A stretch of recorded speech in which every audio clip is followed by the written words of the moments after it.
మొత్తం వ్యవస్థను కొండబెట్టుకున్నాం మనం. అగౌరవించడం కొన్ని కులాలని, కొన్ని వృత్తులని, కొందరు మనుషులని, అసలు సగం జాతి మొత్తం స్త్రీలని అవమానించామండి. క్షమాపణ కోరుతున్నానమ్మా మిమ్మల్ని. భారతీయ సంస్కృతి తరఫున అవమానించాం. మమ్మల్ని క్షమించండి. యావత్తు స్త్రీ జాతి క్షమించండి. నేను చూశాను నా కళ్ళతో ఆడాళ్ళు పడిన యాత. ఆడదానివి నీకెందుకు లోపలికి పో, పెడబుద్ధులుంటాయి మీకు, ఆడదాన్ని నమ్మద్దు అని పుస్తకాల్లో రాసి ప్రచారం చేశారు. కానీ నా జీవితం మొత్తం మీద నమ్మదగిన ఆడవాడు చాలా మంది ఉన్నారు. మోసానికి ఆడదేం ప్రసిద్ధి కాదు, మగాడు ప్రసిద్ధి.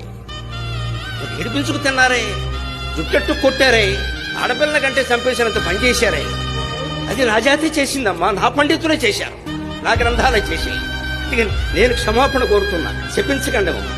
సీతాదేవిని కూడా ఆక్షేపించిన దుర్మార్గుడు మగవాడేనమ్మా, ఆడదు కాదు.